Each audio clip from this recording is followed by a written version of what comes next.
Abigail Robertson joins us now from Capitol Hill. Abby, what are senators saying now that the FBI investigation is done?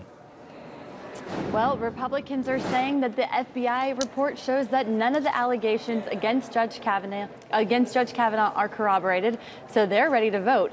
While Democrats say that the investigation didn't go far enough, so they still have a lot of questions and are accusing the Republicans of constraining the FBI in their investigation.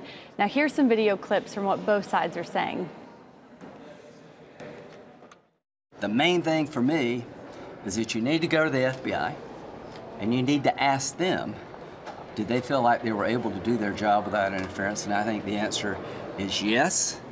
They interviewed over 150 people have been interviewed throughout the course of Brett Kavanaugh's life.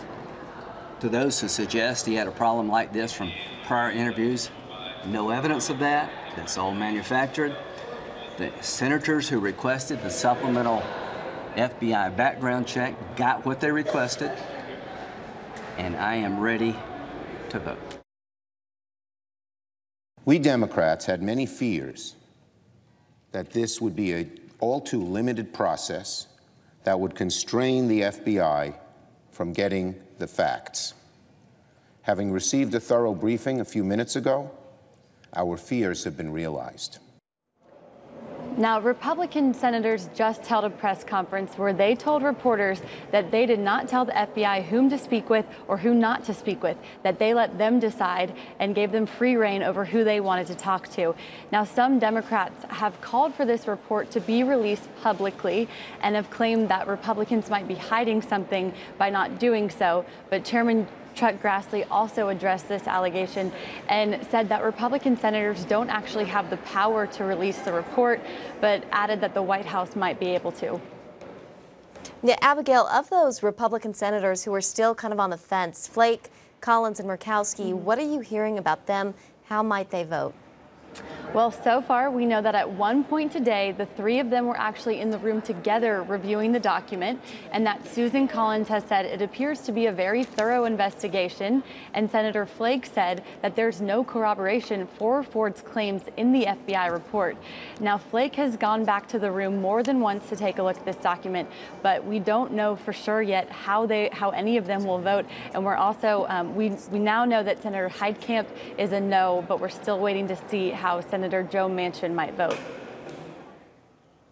Abigail Robertson reporting live on Capitol Hill. Thank you so much, Abby. Thank you. And we are joined now by GOP national spokesperson Kayleigh McEnany and CBN News political analyst David Brody. Both of you, thank you for joining us. Thanks for having me. Thanks for having us. Kayleigh, David, this first question is for both of you. Who are the winners and the losers in all of this now that the FBI investigation is completed? And why don't we do ladies first? Sure. I don't think there are any winners. This was a very serious, horrific allegation that was charged, and we saw a man whose reputation was smeared before the entirety of the nation. I don't think there are any winners. You know, if there is a winner, perhaps it's the fact that finally Judge Kavanaugh can have his name cleared and can have some sort of personal peace, if that's ever possible and achievable in his life again, after having to explain this to his daughters, to the nation, and Dr. Ford as well, what she went through. That there are no winners here, but I'm excited to see Judge Kavanaugh hopefully become Justice Kavanaugh and at least have that moment of peace. I agree with Kayleigh on the winners. I can tell you who's one of the losers here, Dianne Feinstein. I mean, she looks really, really bad here. The fact that she held this, and I know she's talking about noble intentions as to why she held it, but look, she held it. And it really looks bad in the Democrats' dirty tactics playbook. And it clearly has motivated GOP enthusiasm. I mean, we're going to see that in the polls. We started to see that already in the polls. And so, look, I mean, you know, I think there's no doubt she's the loser here. I don't call her a loser, but she's a loser in the process. And, you know, maybe the Republicans, I don't know, Congressman, can't you dedicate a post office? They should dedicate a post office to Dianne Feinstein, and the mail can be delivered 2 months late. I mean, it could be something like that. David, you alluded to it. Kayleigh, there is new polling that shows a real enthusiasm among GOP voters because of Brett Kavanaugh. What do you make of it? There's no doubt, you know, if there's anything that excites Republican voters, it's the Supreme Court. We saw it in 2016. 1 in 5 voters voted based on the Supreme Court, and of those, 56% voted for President Trump. So it is a motivating issue for our voters. But what's interesting here in particular, we're seeing the 2016 effect play again.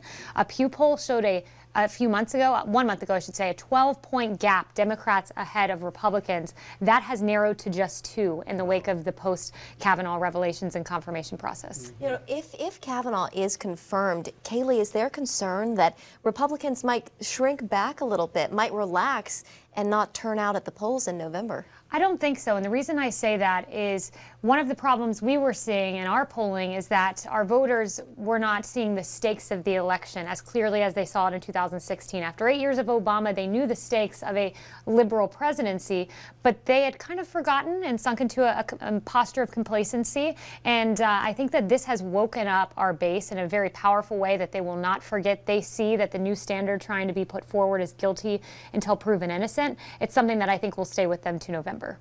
David, let's talk a little bit about media coverage. I'm surprised you didn't list them in the losers of all this this playing out, but there's still time. There's still time.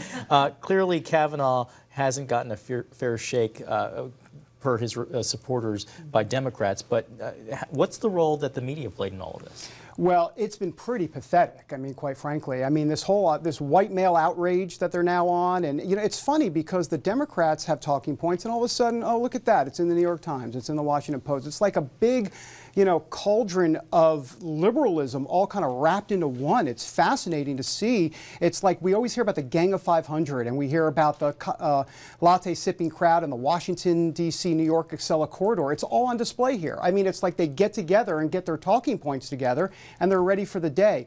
So I think it's been extremely frustrating, obviously, if you're a conservative, for sure. But I also think there's a disconnect. You know, this New York Times, above the fold crowd, the Washington Post, you know, that the liberal intelligentsia of the world, they all think they're right, and they can't believe that Donald Trump, you know, can get elected, and the deplorables, you know, what are they talking about? And then the deplorables are kind of up here with Donald Trump. They understand exactly what he's saying. They understand exactly what he means, even though he might not say it as eloquently as he might, as other presidents may. And so the media never gets it. There's a total disconnect, and they've been trying to figure it out time and time again. I'll just say one last thing, is that the more the media gangs up on Donald Trump, the worse it gets for them and the better it gets for Donald Trump. Yeah, the more his support grows. For sure. Kayleigh, do you think Democrats here have overplayed their hand? Oh, there's no denying it. You know, when you talked about Dianne Feinstein being the person who lost in this process, you're exactly right. And I like to compare how the two parties handled these things. The Republican Party, I'm very proud of our party. We allowed Dr. Ford to have her day to testify. We had the FBI investigation, let that play out, stalled the entire process for 2 weeks. And Dianne Feinstein sat on this allegation for 2 months, conveniently leaking it out just days before the vote. And not only that, you know, coming up with excuse after excuse. There are not enough documents, the Mueller probe now, and then finally using sexual assault as a pawn, essentially, in this political game.